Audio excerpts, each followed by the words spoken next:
For na legit loan application, hindi kailangan ng proof of income at sobrang bilis ng disbursement.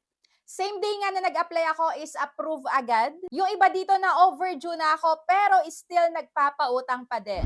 So yes, makakatulong sa oras ng pangangailangan. Kaya kayo, kung kulang kayo sa budget, panoorin nyo yung video na to hanggang dulo. Dahil baka maisipan nyo din na mag-apply sa kanila. Siyempre, sasabihin ko din muna kung ano yung terms dito. Buo bang matatanggap?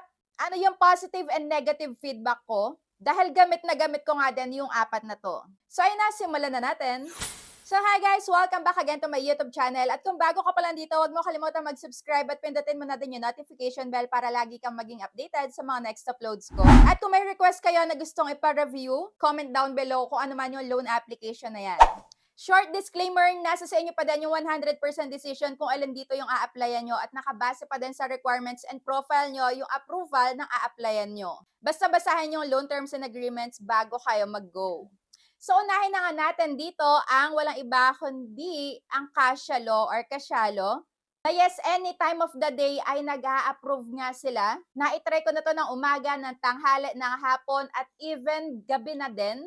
Past 9 p.m., 10 p.m., nag-a-approve pa din. Ang bilis nga ng approval at hindi na dito kailangan ng proof of income. Pero i-make sure nyo lang na meron tayo dito stable na income, pinagkakakitaan, para ma-make sure natin na mababayaran natin kung ano man yung uutangin natin dito, kung magkano man yung uutangin natin.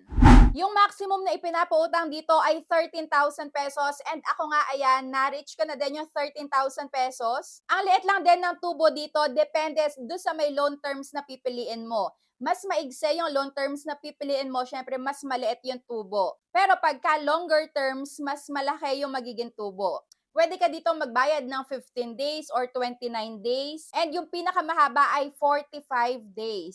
At yung maximum effective daily interest rate ay 0.5%. Kung magtatry ka ngayon, pwede kang ma-offeran sa 1,000 to 5,000. And pagpasok ka sa standards nila, mas malaki.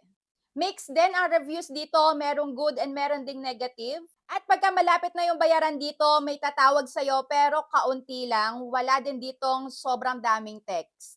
Kaya okay ako dito sa My Kasyalo. At ang monthly effective interest rate, umaabot siya ng up to 15%. Pero, syempre, kagaya na sabi ko sa inyo, mas maigsi na loan terms ay mas kaunti yung madadagdag na interest rate sa inyo. So, na-try nyo na din ba to? Comment down below kung ano yung experience nyo. Dahil para sa akin, 100% maire-recommend ko. So, yung pangalawa nga sa listahan ko ay ang Snapera. Dahil unang try ko dito, same day, approve agad at pasok agad sa may GCash. Hindi na ako nag-antay ng sobrang tagal. So, minuto lang, yes, pasok talaga. At hindi lang siya 7 days. Yes, maire-recommend ko sa inyo, pero hindi 100% guys. Dahil dito, pagka malapit na yung bayaran, marami ka na ditong matatanggap na tawag. At pagka naman na overdue ka na, meron ka din ditong matatanggap na mga pananakot galing sa mga agents. Kaya pagka mag-a-apply kayo dito, i-make sure nyo lang din na mababayaran nyo on or before your due date. Dahil dito, pwede na din, lalo na kung for emergency nga, mabilisan. So, eto ako, 30 days to pay. Yung una kong na-try sa kanila and every 15 days. Pagka mas okay kang borrower sa kanila, pwedeng mas humaba pa yung terms mo up to 120 days. At sa una try, pwede ka ma-offer ng 1,000 up to 2,500. So, ako nga, 2,500 yung na-offer sa akin at approve agad. At dito nga pala, hindi siya buong matatanggap dahil may makakaltas na service fee. So sa akin, sa may loan ko is 375 ang kaltas. Pero compare naman sa iba, mas okay na to dahil medyo maliit-liit na din. Compare nga dun sa may halos kalahati ng iniloan mo yung makakaltas. Pwede na din, ire-recommend ko to siguro nasa 40 out of 100. So ayun, kung na-try nyo na Snapera, comment down below kung ano yung na-experience nyo. At ang pangatlo nga sa listahan natin ay walang iba kundi ang Mr. Cash. So ito, umpisa pa lang sasabihin ko na din, merong pananakot, possible na i-text kahit hindi mo ilagay as contact reference. So yan ang consequence pagka na-late ng pagbabayad dito at naranasan ko yan. Pero ang pinag-uusapan nga natin dito ay yung for emergency dahil eto, pasok pa din siya for emergency use. Kung okay lang sa inyo na may makakaltas dito na malaki. Dahil sa may service fee nila, ayan, meron daw silang one-time fee per transaction ranging from 10% to 20%. At idine-deduct nila yan in advance. Kaya yan yung makakaltas sa may ilo-loan nyo. At ito, hindi din siya 7 days lang dahil pwede siyang bayaran every 15 days. Ayan, 91 up to 181 days. At yung maximum nga na ipinapaloan nila ay, ayan, up to 50,000 pesos. At yung monthly effective interest rate nila is medyo malaki din. Malagpas din siya minsan sa may 15%. And sobrang dami ko ng video na nagawa dito sa may Mr. Cash. Pwede nyo panoorin yon kung ano pa yung gusto nyo makita sa loan application na to.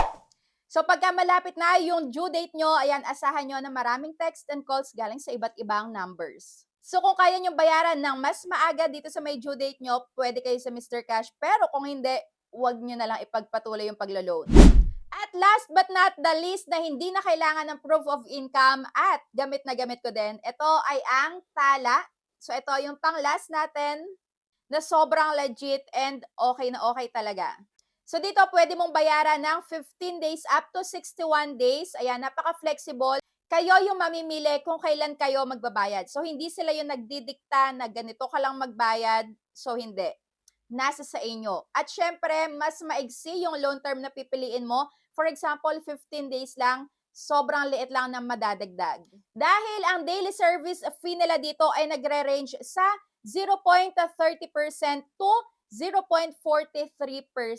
Pero pagka pinili nyo, sinagad nyo 61 days to pay. So for example, nag-loan ako ng 25,000. Nasa almost 30,000 na yung babayaran nyo. Pero pagka mas maaga nyo yung binayaran is hindi yun yung total na babayaran nyo.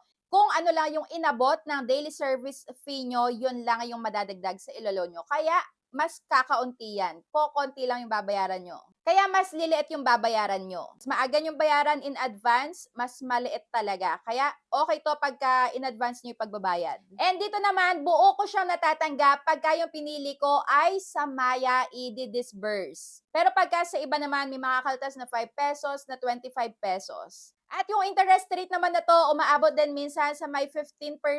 Lalo na pagka ang pinili nyo ay yung 61 days talaga. So kung ako sa inyo, sobrang bilis lang din ang approval dito. Ayan, same day na approve din ako and pasok din agad sa Maya ko. Minsan sa GCash din. At pagka na-overdue naman dito, ayan, yes, may tatawag sa inyo, pero okay silang kausap. Pagka na-overdue kayo, sagutin nyo dahil professional sila, sabihin mo kung ano yung dahilan. Dahil possible nga din na magbigay din sila ng alternatives or ng other ways kung paano mo mababayaran yung na-loan mo. So all in all, itong 4 na loan application na to, ayan, pwedeng-pwede nyo itry to pagka emergency use nga, releasean dahil nag-a-approve nga din sila base sa experience ko. Ayan, base na din sa may mga nabasa ko sa my ratings and reviews nila sa application. Basta kayang bayaran, on or before your due date, pwede kayo mag-go sa app na to. Pero pag hindi, wala kayong inaasahan na pambayad at tingin nyo ay ma-overdue lang kayo, wag na kayo mag-try para less sakit ng ulo. And bago nga pala tayo mag-end, isi-share ko lang sa inyo itong Ducky na puppy shape pillow. Dalawa na yung ganito ko at sobrang ganda guys. Ayan, and sobrang lambot niya. Kami silang style ng aso. Ito nga yung husky, yung isa naman shih tzu. Yan yung link sa baba. So that's it for today's video. Thank you for watching and see you on my next vlog. Bye!